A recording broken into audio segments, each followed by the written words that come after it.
Okay, Chua. So I'm at the park again. And I was thinking about, well, a couple things happened that made me think about the subject. Of course, I'm at the park, but they have this event building. I don't know what you want to call it, but they're having a wedding there. So it's like a little wedding party. That's why I'm walking around, so it won't be so loud.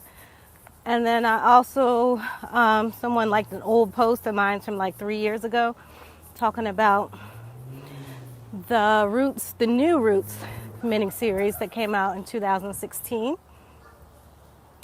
And on that post, the new Kunta, who was actually of Mendika heritage, which I thought was pretty cool that they got, even though the story's fake, I thought it was pretty cool that they tried to get authentic West Africans to play those roles. He made it a point at his wedding with Belle to say that jumping the broom was not African, and they knew nothing about that tradition where he was from.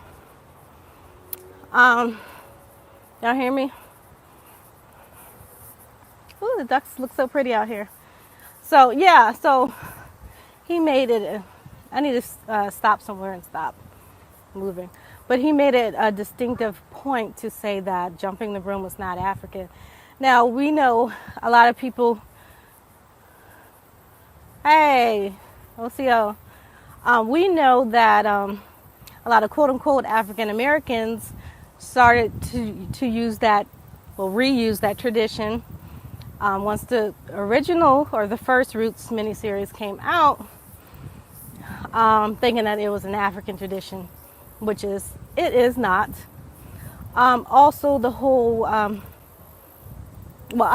that brings me to the other subject. I just got this new book at the bookstore. It's called, I know it's backwards. It's called Indian Handcrafts. I hope y'all can hear me clear because I'm by the water, and I told you I'm by this wedding party. It's called Indian Handcrafts: How to Craft Dozens of Practical Objects Using Traditional Indian Techniques. But there's something in here that I found interesting. They actually have a broom.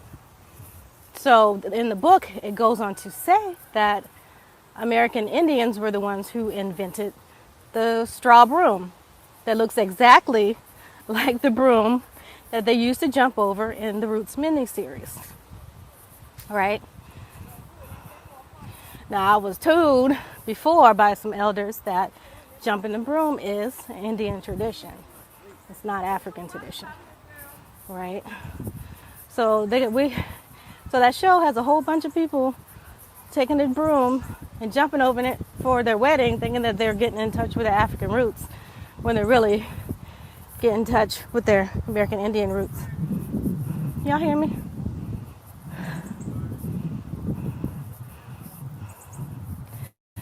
So, give me a second, and I'm gonna once I sit down.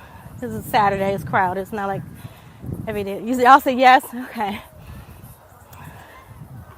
Once I get a seat, I'm gonna show y'all the picture of the broom. And this book actually somebody's driving their truck down the path. All right, these people getting wild. All right, but anyways, they actually teach you how to make the traditional Indian brooms, and I think it's in the Iroquois way. But give me a second, y'all. Y'all got any questions so far?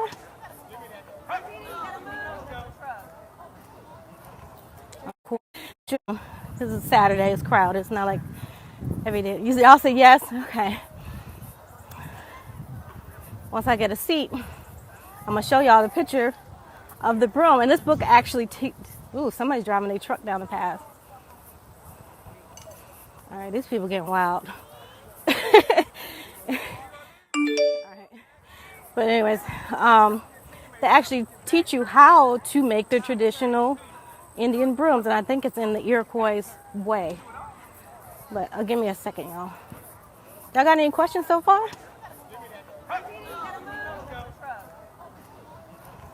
All right, let me move out of the way. This man driving his truck through the path.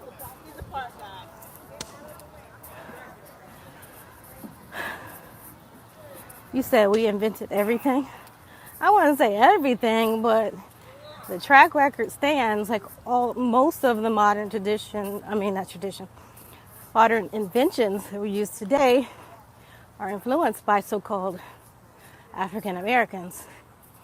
All right. Now, I think even the modern broom is accredited to an African American, as well as the mop, African Americans. All right. Now, I think even the modern broom is accredited to an African American, as well as the mop. Right? Y'all can look up all this stuff. But anyways, give me a second, y'all. Just walk through a dang cookout and a wedding and everything. I don't think there's any more seats out here. Oh, here's a bench. So let me sit down.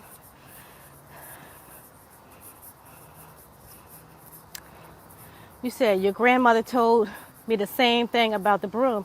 She was from a town called Santee. Oh, one of my exes was from Santee, the sandbox. That's what they used to call it, the sandbox. All right. I'm going to find a book. I'm going to find it in the book.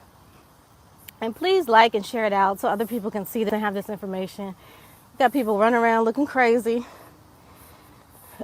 thinking that they Kuta Kinte or whatever. Hold on a second. How do I turn this thing around? A second, y'all. All right.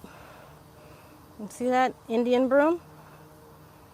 So they give you instructions in this book how to make the Indian broom. I'm about to read it to y'all. Let me show y'all the cover again. And this is on Amazon because I know I checked Amazon. That's the false face mask again, Iroquois. I know I check, like most people, I check Amazon before I buy my books.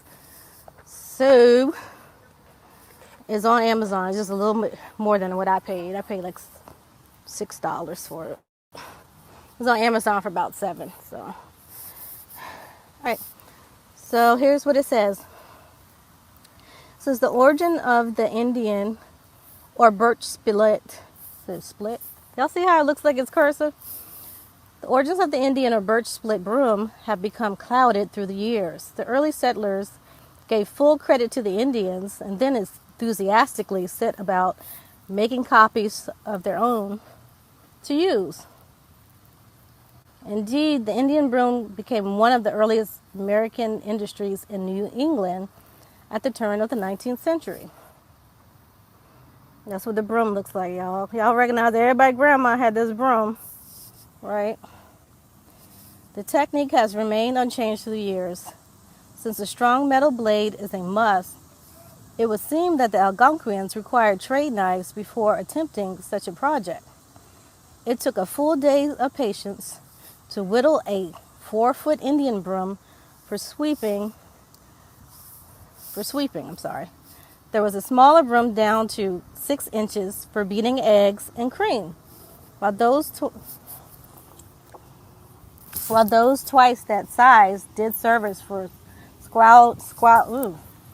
scouring maple sugar kettles. I'm sorry, y'all, my hair is blowing in my mouth when I'm reading. Yeah.